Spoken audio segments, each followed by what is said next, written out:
Welcome to Notes from a Ghost, a podcast about stories and the people who tell them. My name is Charlie, and I'm a ghostwriter.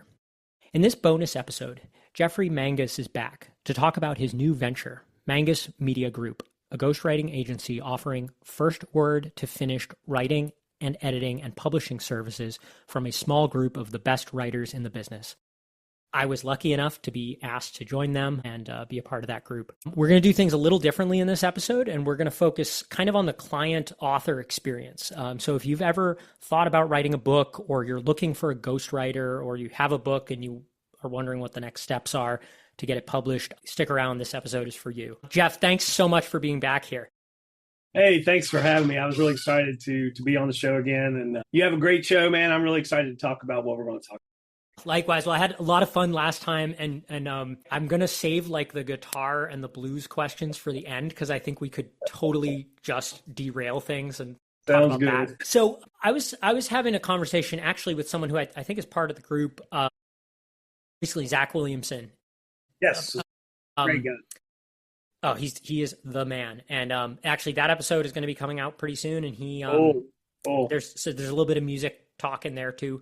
But it was interesting because we were talking about kind of how weird is the word he used to describe ghostwriting and this job. I found that there's a couple of things, right? Like, this is definitely the first thing I've done where people have a million questions if I'm like at a dinner party or something. And it's not like, I think a lot of day jobs I've had, people will sort of be polite and ask a little bit about what you do. And right. With ghostwriting, they tend to linger and have follow-up questions. But at the same time, a lot of people, I think even people who might be trying to write a book, don't always know what ghostwriting is. Can you maybe give like a really simple definition for somebody who maybe is in the market for this but doesn't even know what they don't know?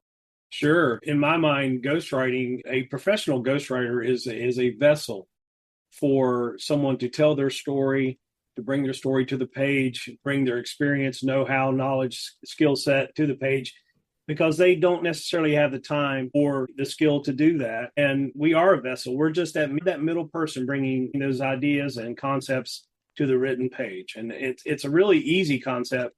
It goes way beyond goes beyond what there used to be the myth about, ghostwriters a no. It's not. It's actually the smartest way to get your book written and not leave it in your mind and let it disappear and let it fade away.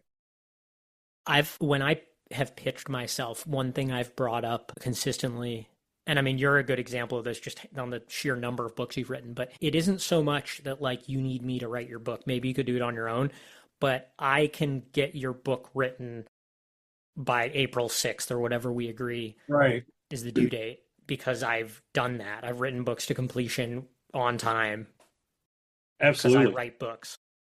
That's right. Exactly right. And ghostwriting for me is also, it goes beyond just the writer as well, too. There's a little term I've kind of created called ghost strategist. I help not only you write your book, but I'm helping you with your strategy for your marketing. I mean, it all rolls into one big package. Because I've learned that, we're not just writers. We end up becoming collaborators. We become almost partners, like per se, like with authors. There's a close-knit energy that's shared. I've written 40 books, and every single one, I can say my authors, we're friends. We become friends because there's a close-knit relationship built, right? And over time, there's personal things shared, and it becomes that type of relationship, and it's very positive. So it's pretty touching. I can think of a couple of times. Actually, this has happened on almost every project for me where we're genuinely going to miss talking to each other, me and the yeah, absolutely. Especially where it's you spend, and Zach brought this up, you spend so much time together. You do. I mean, and the thing is the time spent, and that a lot of authors think that I don't have time to sit and that's what we're here for too. Yeah, we get it. We understand your time constraint. You're a busy executive leader, whatever profession. That's what we're here to do, is alleviate you from sitting for hours and hours and hours. But the time spent is quality time spent with your writer. And because we're learning and we're studying you, and going back to the actual ghostwriting process, it's important for ghostwriters to get to know you, not just your face, but how you speak, how you talk, the language you like to use, words you like to use, looking at your emotions. I mean, I listen to authors, and this is part of probably the most major part of my process is listening. When I say listening, I'm listening with empathy. I'm listening with like, all right, how's this person feeling about this very, very moment, right? So I can come back and capture that onto the page. It's very important. It's really funny because that like voice comes up all the time. I find when people are telling me what they want, oftentimes the first thing they talk about but the thing that I find is, and this is not an original observation, I've heard many other ghostwriters bring this up. I've seen it mentioned in books about ghostwriting. I think you have brought it up in yours. And that is, and you're kind of saying it now, there's so much that goes into voice. It isn't, I've had Absolutely. situations where people think what they mean by that is like, well, I use this particular turn of phrase, or I use the F word a lot. And that could be part of it. Yes, it could be.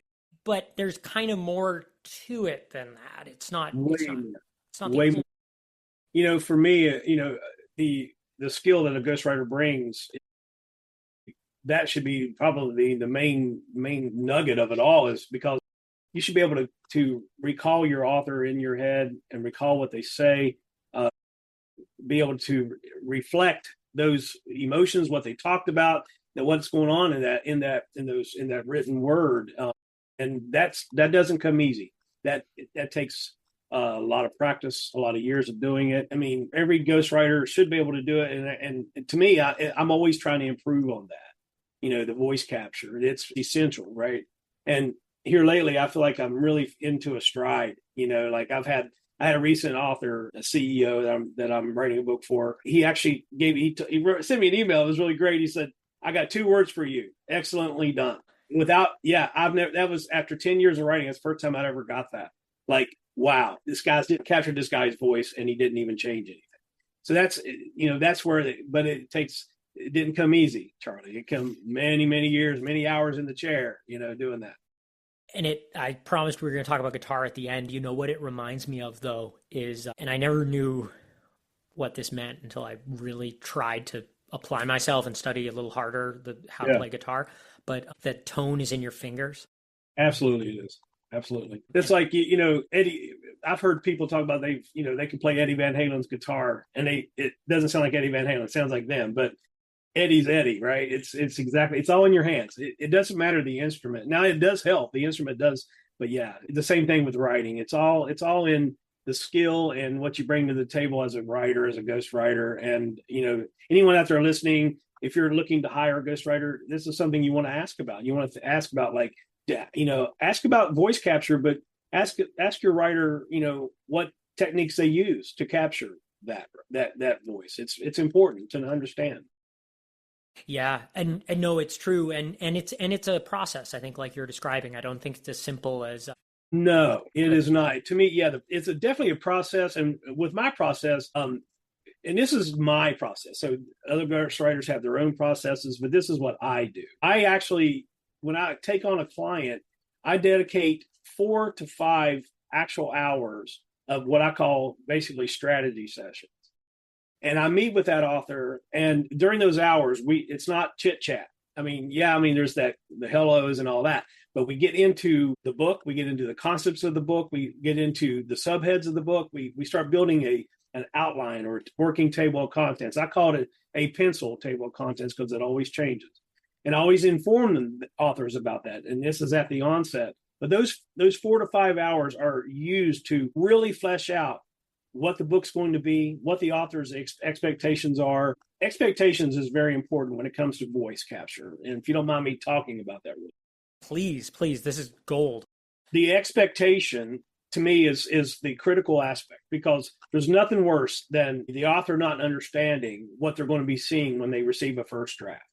And it's very difficult for some authors who are expecting a certain thing and they don't see it. Some authors have it in their mind how the book should be, and they just can't get it out. So with the expectations, at the onset, I explain these are first drafts. I call them Franken drafts.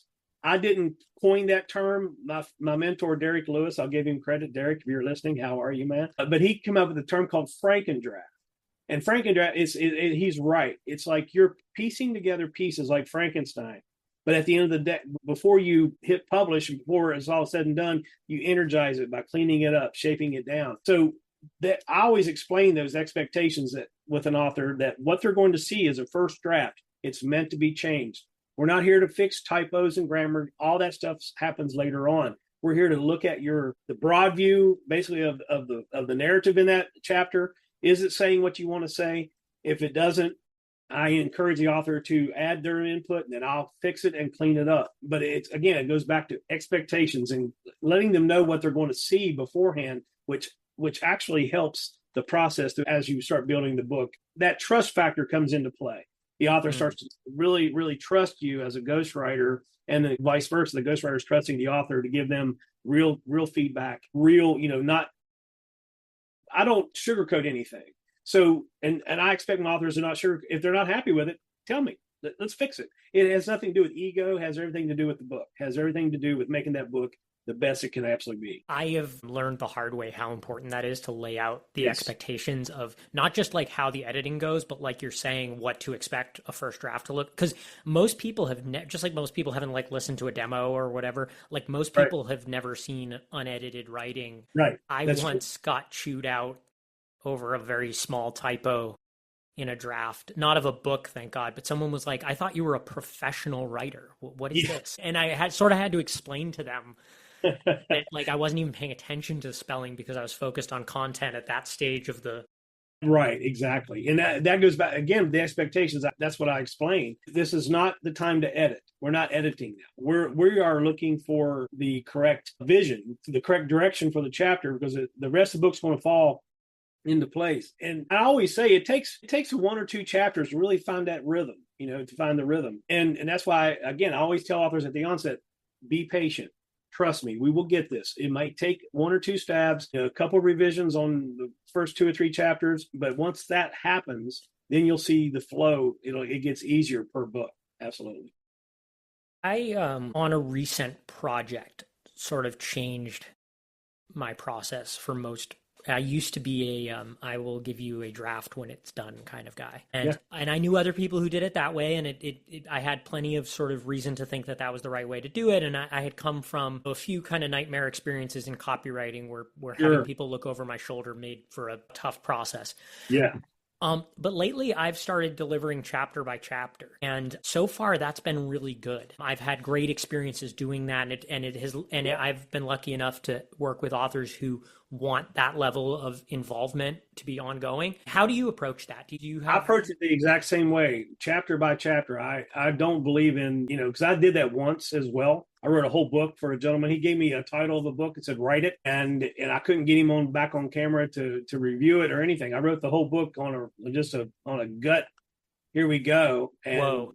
Thank God he loved it. He's very happy, so, but I was sweating bullets. I mean, I admit it. So I work chapter by chapter, but now recently, honestly, I have found that I like to work 2 chapters by 2 chapters. Okay. In other words, I'll use that recording session to record after those strategy sessions I'm talking about. We do always end up with a good, solid outline, right?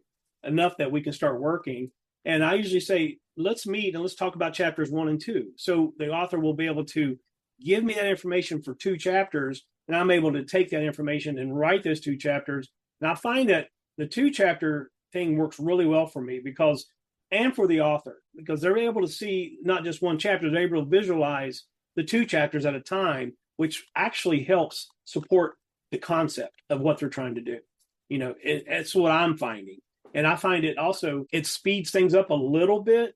Again, most books take 4 to 6 months. I get that. And a good one, and yeah, you can do them faster. I mean, it all depends on, again, the collaboration and how things work.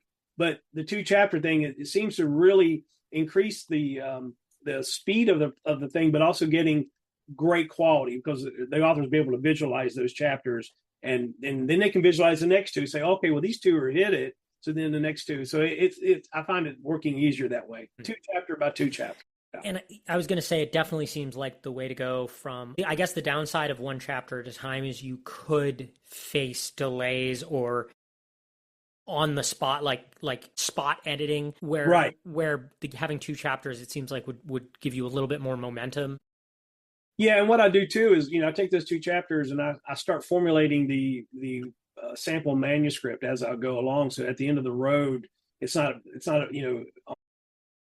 on an organizational aspect. At the end of the day, the author doesn't know that I'm compiling it all. So I'm ready. I'll have it pretty much ready to go for the final revisions and the final look throughs and that kind of thing. Plus, when I give it when we reach the end of the stage of the book, it helps the author to kind of visualize. And I tell them again, expectations. This is not the final draft, but this is a compilation of all of our chapters. This is a chance for you to review it as one consecutive thing instead of piecemeal. And it really helps that process along, and also the author to see the concept of everything. I find sometimes too, it's just like noticing where does your attention flag when you actually are reading an entire book. Right. That can be very telling. So we've talked about different parts, drafts and outlines and things. Can you just like, without, giving away any secret sauce or whatever, could you walk me through the process of just generically like how a book gets ghostwritten as if I were an author client? Sure. Let's say you're an author client, you came to me.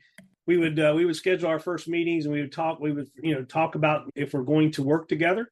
That's really important, because the author needs to know they can work with me personality wise, and I need to know if I can work with that author personality wise, because we're going to be together for a while. It's really important. Let's just say that happens. We get an agreement. Everyone's fine. The price is set. Everything's done. And we schedule those first five sessions, and those sessions are not done consecutively. They could be, but I usually take 2 or 3 weeks to schedule those and get those in and get that narrative going. And then I will go and write the first draft, whether it's the introduction of the first chapter or 2 chapters, whatever that is. And I ask the author to give me any materials they have, whether it's recordings they have out there or podcasts. Give me materials on what you've already written. I don't care what it looks like. If you have articles and blogs out there that you've written, give me samples of that so I can study those as well. Again, going back to the voice capture aspect, I will write those chapters. And then again, usually depending on the length of those chapters, it usually takes about a week, to get those over to the author. And once I do that, again, I'll deliver those chapters with the expectations that this is their chance to look at the first draft, Franken draft. Let's piece it together. Tell me what's wrong. Tell me what's right. Add your input into this. I'll put track changes on those chapters, and then I ask them to send them back when they review. Once they send back, I usually do two to three revisions per chapter. I allocate that, and it usually takes just 2. Usually it narrows it down. And again, it goes back to experience. And then that process is continued. I do ask the authors to meet me maybe once a week, to talk about the next 2 chapters, and that just after those strategy sessions. Again, trying not to take up the author's time. Most of the authors I work with, busy executives, leaders, 1 hour a week's good with them, and that's all I need. Again, take that hour meeting, talk about those next 2 chapters, and then the same process repeats, and it just repeats till we get to the end of the book. Again, if there's any errors or, if there's any delays, the author, if there's like vacations, I always keep my authors informed on my schedule, where I'm at, what I'm doing. Authors don't have to tell me, but I do ask that if they're going on vacation, just let me know, so we can have all this, we know what's going on. But I make the process as seamless as possible. And kind of going back to the Mangus Media Group, that's the heart of what we're trying to do here. Is we're trying to we got an agency that's trying not to scale. And let me explain that. I want to build from the inside. I want to take writers from this level and I want to bring them up to here. I want to shine the light on all of our team, right? We have a great team of people. And what I've found with our team now is that everyone is on the wagon. They're on the same page. Everyone wants to write exemplary books. We want to build a list of books that are absolutely fantastic and be proud of that, and build a reputation of being an agency that delivers this type of high white glove, high touch type of books, best-selling books with the best writers I can find in the world. And yes, thank you for being a part of it, Charlie. I mean, I'm really excited to have you on. And but that's what we're trying to do. We're trying to our mantra is we're bringing world-class writers to world-class leaders. We're meshing those two together and trying to write excellent books for people out there. So, and have a seamless, endless. The author now will feel the bumps in the road. I mean, the team, we get that, right? That's what we're here for. We're going to feel the bumps. We want the authors to have a seamless, journey. Book. We want them to enjoy it. And every author I've ever worked for, I've never had anyone say, "Man, this is a terrible process." Never. And that would break my heart, honestly, to hear that. I want everyone to enjoy themselves, because writing books you should enjoy it. It should be a journey that you say, "Man, that was really great. That was a great time," And because when you hold the book, you don't want to have bad memories. You want to think, "Man, this is great," And it's very important for me and for you and for the Mangus Media Group for that. Have you, well, first of all, I mean, I am like, when you reached out asking me to be a part of that, I remember like rereading the email. I'm like, no, this is like me. Like, oh, that I was so touched and moved. I wanted to make sure you were really asking me to do this. I mean, it's been so good so far. And I'm even just because I've heard, whether it's in startup land or publishing land, people throwing scale around like it's this thing you're just supposed to want, instead of like where all I've heard you talk about is quality and great writing and great people. And it's just such a breath of fresh air, because that's... Thank you. Those things shouldn't be controversial. Right. And I appreciate it, because I do. I mean, I'm all for anyone starting a business. And if that's your dream to scale and build and go for it. I mean, I'm an entrepreneur at heart. I've been working for myself now for almost 30 years. I mean, I've worked for myself. But with this agency, the vision is clear to me. It's like crystal clear. I see this agency as reputable. Number one, and I even posted about it today. Nothing goes out our doors unless it's the best it can be, right? To the very best that everyone on our team can do, right? The best work. And that's where authors will shine. Books will become bestsellers. The agency will build a reputation. Again, building out, not scaling up and having 1,000 ghostwriters and lost in that kind of weeds. I don't want to ever go there. I hand chose writers like you. I hand chose them, not only because of skill level. I chose because of personality. I mean, you're a great guy. I can work with you. I can work with everyone on the team, and it's very important, right? And that's why, I'm sure there's probably ghostwriters out there like, hey, how come you didn't ask me? It has nothing to do with that. It's just, these are people that I've come in contact with that I know, and that's why they're here. And I'm really proud of what we're going. I mean, things are ramping up. Things are, and it takes a good hard push to set a ship to sail, and that's what I'm really doing. So all my writers, everyone's been patient, and things are, but we are, really on the upscale on what's happening. There's a lot of things going on in the back end. So we're really proud of it. Well, I mean, yeah, and the admiration and respect for what you're doing is mutual. And, one thing, I shout out to Lucinda Halpern, the agent who's been on this podcast and wrote Get Signed. She talks about, she's brilliant. She's the best. She talks about I think she describes it as like the broken radio test. Like if you were driving from I think she says Chicago to New York and the radio quit like 10 minutes into the drive, could you tolerate a road trip filled with conversation with that person? I never ever thought about that. That's great. That's brilliant, actually. But when you asked me to be a part of this, I mean, you come to mind, and you and I could barely get going on this podcast because we had so much we wanted to talk about off the record. And and it's like, that would actually, I wouldn't even have to think about it. Road trip with Jeff and no entertainment would be fine. Actually, there would be music because you'd have probably a guitar in the back seat and or something. We're singing along and something, acapella, that kind of thing. Exactly. But no, I mean, and life's too short, to not work with great people and nice people. And it's funny. Tell me if you've experienced this, because you mentioned, busy CEOs and yes. And that's a thing. And you've brought this up, and so did Zach, about how sometimes the reason the person can't write the book themselves is they don't have the time. And that's right. But one thing, and I've taken it as such a compliment and such a reason to not have imposter syndrome, where I've been working with someone like that who's really busy, and they will silence their phone when they get a call because Yeah. they want to keep talking, or they'll be like thanks for getting me out of this like shareholder meeting or whatever. Like I'd so Right. much rather be talking Pulling to me you. out. Yeah. Um, I've never had anyone lord that dynamic over me of like, oh, I've got places to be, you know. This. No, I've never had that either, because everyone that I've ever worked with are always usually, and I've been blessed, have been engaged in their project, deeply engaged, which is again, a breath of fresh air. I mean, but again, I love that when they deeply engage, but I don't ask them to take up a lot of their time, disrupt their life. My goal is to not disrupt their life. They got family lives, they got their business. That all they don't need headaches from me. They just need to know that their book's getting written.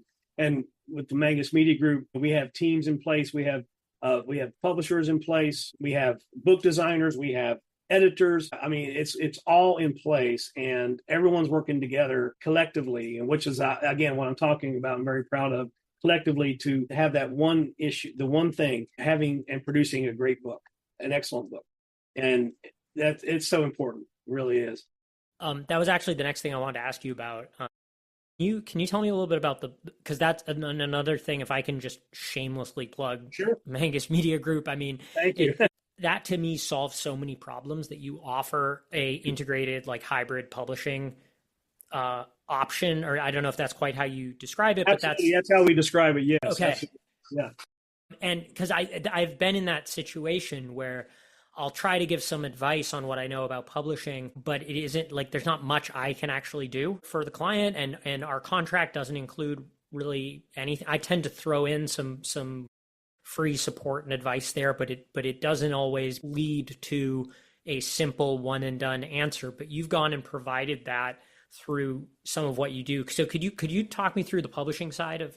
Sure, absolutely. And that this is the biggest thing that I've seen. I mean, as a business entrepreneur, as a ghostwriter professional over 10 years, just like you just said, I've tried to provide publishing to authors, and I've published many books from authors myself, but I realize that it's fragmented, it's broken, because I'd have to find a cover designer over here, I'd have to hire an editor over here, and I had them working in my camp, but it was like this broken thing, it was fragmented, right? So I paid attention to it. And then when I met Tim Jacobs with JWC Publishing, and he and I partnered together to do, and we co-founded the Academy of Ghostwriting. That's a whole other podcast, but it's a great organization that we have, helping writers become successful ghostwriters, and it's doing really well. We're really proud of that. But he and I, got together, and when I learned about what he did, Tim has a team. Tim has a team of editors and even ghostwriters as well. And he works with Susie Schaefer, who is now with the agency. She has a company called Finish the Book, and she is fantastic. She does everything from the book cover designs to book coaching to ISBN layout. She has her team, and then we've also have got. Her name is Denise Wilson. She's part of the AOG, and I call her Dee. She's great, and she's now our chief editor and book doctor. And we're really excited as that core team on the publishing side, because what we're trying to do is, this is all for the author, but we're also trying to support our ghostwriters. So in other words, when a project's brought to our writers, the writer gets to write and do what they do best, and then that book is handed off to our team under the agency umbrella. So you don't have to worry about your author getting taken care of. And our authors also meet everyone on the team. They're going to meet their writer, they're going to meet their publisher, they're going to meet their book designer. Everyone's on the same page. So again, going back to the seamless process, the author knows who they're working with. They see their faces, they know their names, and that way the author knows. Now we're getting to the editing stage. I'm going to be working with Tim. It's very, very laid out in process, and me and that team are working stringently on that process, making sure it's smooth and seamless. I mean, yeah, we're going to feel the bumps in the road. The author will never feel it. That's our goal. Yeah. Brilliant. But Tim, going back to your question, Tim and I worked on many books together and have published and for authors, and he does a fantastic job. Absolutely stellar. And this is not a shameless plug for him. I mean, I'm just saying the gentleman, Tim Jacobs, has a wonderful, wonderful process. His team, strong, very strong, great book cover designs, just really strong. And again, that's all about having that exemplary thing we're doing. But we're also the added magic that we're doing with I'm getting ready to roll it out. And I'm going to go ahead and mention it here. And Tim and I have conversed, and Susie, we've all conversed, and we're going to offer book coaching along with the writing.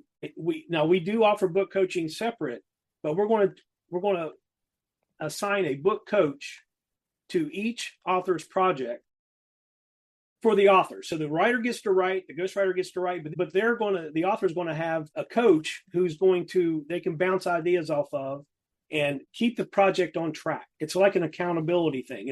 But we're really going to focus the coach on the marketing side, the pre and post. Very, very, it's no agency's doing it. We're doing it, and we're going to be doing it. And so Tim and I have been brainstorming on the publishing side and actually, because and you've been in projects where projects go south, authors disappear, things go wrong. The book coach will also be that mediator between, like, okay, what do we got to do to save this project? What's going wrong? And then it's all relayed to the writer. Everything is all open and transparent. It's really a great thing. That sounds absolutely brilliant. Thanks, man. I appreciate it. Really excited. It makes me think of something I've heard from authors before, and I never would have thought of this as like a value prop in what we do, but it's that idea that, like, and I've had a couple of people say this to me, that it was nice to not have to do this alone. Exactly. I was very moved by that. Right. Because it's easy to think that you're just doing a job and you're just helping them do something that you're probably a ghostwriter because writing comes relatively naturally to you, and you're maybe not thinking and I've gotten in the habit of saying to people, just take some time to appreciate what crossing the finish line feels like.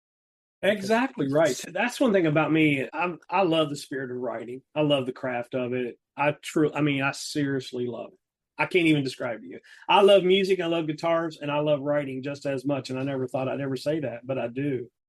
And I can't wait to go to work every day. Susie Schaefer and I met this week, and she said that she loves to get up and go to work because we love what we do. I don't even see it as work. My wife, I'll be working at 9:30 at night. She'll go, "Are you ever going to quit?" I'm like, I didn't even realize it was 9:30. So just honestly, but I believe in that, and I believe in taking the time to enjoy that and get past all the marketing and the return on investment. All that stuff's part of it. It's all integral. But at the end of the day, it's about relationships, human beings getting to know one another, and human beings trying to do something great. That's what it's all about. Well, it is an absolute honor and a lot of fun to be one of those human beings. So thank you. Thank you, buddy. I appreciate it. With the last couple of minutes, and I want to be mindful of your time and not go down like the ultimate rabbit hole for both of us, but you'd mentioned guitar and music. It's something you and I share. You as a real, like, lifelong, at one point professional musician, me as a noodler, beginner, hobbyist. But maybe if we'll keep it on the writing for a second, but I just want to give a shout out to your new book since the last time we talked, Blues Lessons. Thank you. And I urge people to go check that out. I can't wait to read it. I haven't yet, but I know you were saying it incorporates lessons from blues, but in your life of having the blues and playing the blues. Yes, it is a deep dive, that's for sure. But I guess my question is, what have you learned about writing from guitar? Or, like, what did guitar kind of prepare you for when you found yourself writing for a living? Best questions I've ever been asked. And I can honestly say that my guitar playing, when you're learning to play guitar, I started playing when I was 6, but when I really got serious about 8 years old, okay? And I poured everything into it. I'm talking about blue fingers, just raw, just playing, just play. And it's the same thing with writing. When I first started writing after I lost my leg, I dug in, man. And I dug in and I just wrote. I feel like every word, just whether it was good or bad, was still that writing, right? And I have that same passion today. Okay. And I'm getting intense now because you've asked in a question that I've never been asked, that I've always wanted to be asked. Let's do it. Because when it comes to writing and music, how I correlate the two is, I've got years of music in my head, to this day, if you said, hey, Jeff, can you play this song? I can play that song. I can sing that song. I know those notes. I know those melodies. All that's ingrained. It's the same with writing and going back to voice capture. I'm able to visualize that author in my mind, and I shut off all noise. There's no phones. There's no notifications. There's nothing. It's silence. And I've got that author's visual in my head, how they're speaking, what they're talking about. And then I've used that memory recall of all that power, of that creative power, right? And I'm able to capture voice.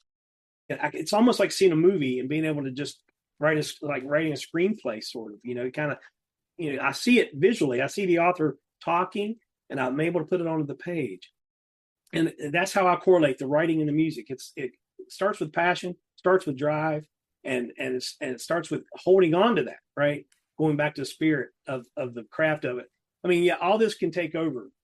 The marketing and all this stuff can get in your way, but I don't ever let it. I love leading the Mangus Media Group. I love what I do, but at the end of the day, it's all about the keyboard or the pen and the pencil, or whatever you're writing, whatever you're doing, or the iPad, it doesn't matter. It's all about taking what's in here and putting it onto that page. And it's all done through that creative muscle that I have, memory retention, the love of it, and again, it's a love of it, right? When you pull that passion out of it, it all happens that way. Hopefully that makes sense. It makes total sense. And actually, you would love this. And for anyone who's seeing the video version of this can appreciate it. So my latest guitar I got from, there's a place they ship everywhere in Europe. I think they ship all over the world, but you don't have to pay duty within Europe.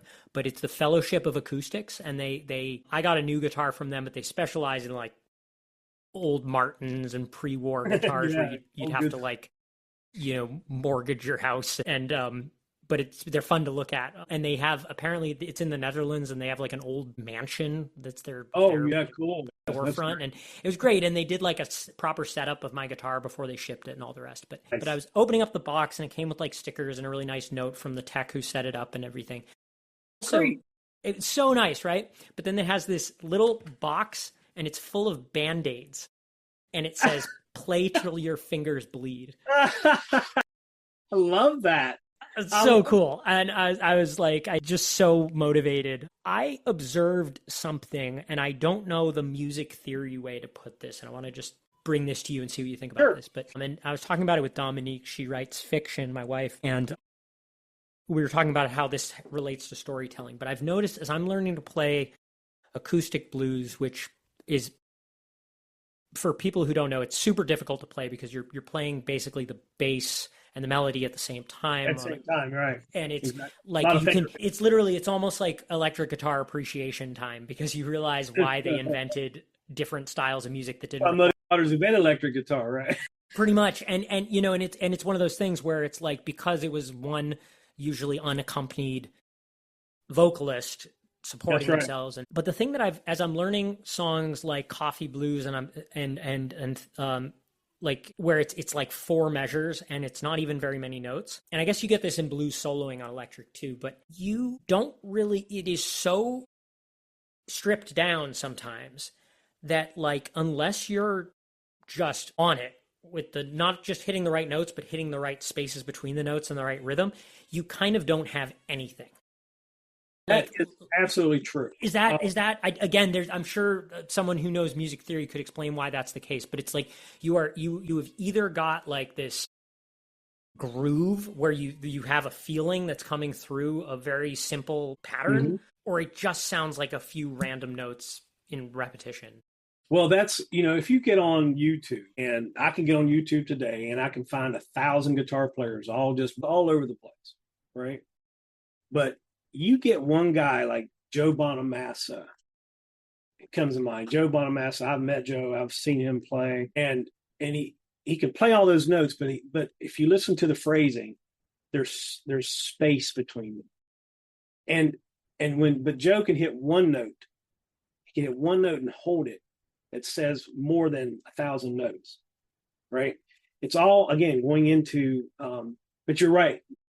Theory wise, blues music or any music. I mean, you listen to Carlos Santana. I mean, the guy can just, he's notorious for playing all these blistering notes, but then he can squeeze one note and it just takes your soul.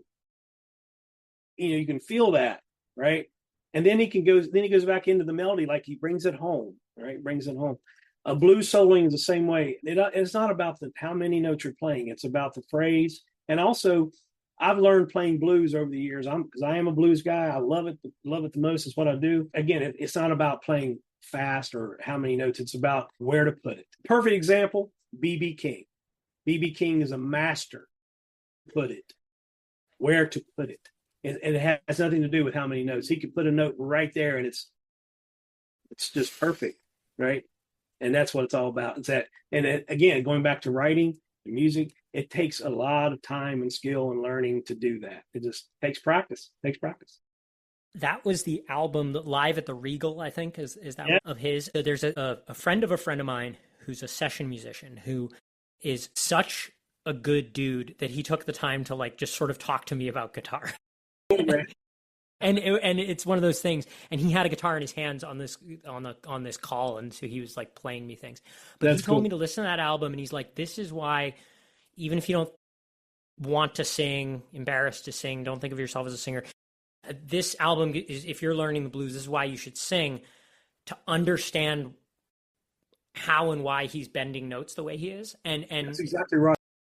He played little part. I mean, like I think it was "How Blue Can You Get?" Oh yeah, how blue can you get? Absolutely. And the way he and plus it's just, I mean, God, did you ever see him live?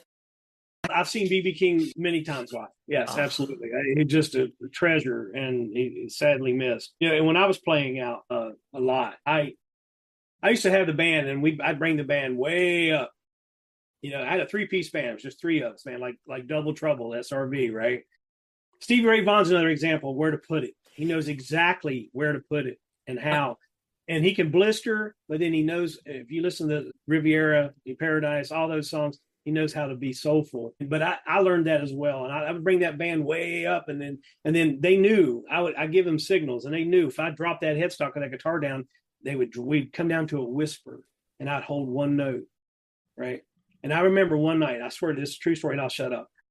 I was playing, and it was a magical moment where it was a perfect mixture of perfect position on the stage, the amp, the guitar, and I pinched a note, and it was feedbacking. I wrote about it in my blues lessons. It was almost an epiphanal moment of my music career. I hit this perfect note, and it rang, but it wasn't wasn't hurt me. The crowd was just, everyone, it was like the band was like dropped to and this note was just holding it, Charlie. And I was like, it was like my heart, everything was just like, and it happened after I had 3 heart attacks and lived through that and had heart surgery. That was like in 2010. And it was the first show back. And that's when it happened. And it was like God telling me, like, I was holding that note, and I could have held it probably all night long. It just was perfect. Then I had to finally let it go, and I was like, let it go, I was like, oh my God, I gotta let this thing go. Let the band start playing again, But no, it was just one of those moments. It was just a beautiful moment. Oh, that's cool. That's cool. Let's leave it on that note. Jeff, I'm going to include links and stuff, but where can people find you, find us, and start Absolutely. This whole process? Thank you. Yeah, it's we are real easy to find. We are mangusmediagroup.com, and that's where you'll find me. I'm pointing everything to the agency. There can't be any separation. I love that. And then our email is mangusmediagroup.info@gmail.com. If you have a book idea out there, even if you're just, you're not ready and you just want to talk about that, we'd love to talk to you about it, because we can definitely, help you steer you in the right direction, and then hopefully work with you down the line. Absolutely. Brilliant. Well, thanks again. And I mean, this is just like, I'm going to go play and write. There you go, man. That's great. It's been great today. Thank you, Charlie, for having me. I appreciate it. No, thank you. If you have an epic story, I'd love to hear it. You can find me at dailypros.com or on LinkedIn or on the Mangus Media Group website under, I believe, Our Team. My links, Jeff's and that of the Mangus Media Group, are in the show notes. Thanks for listening.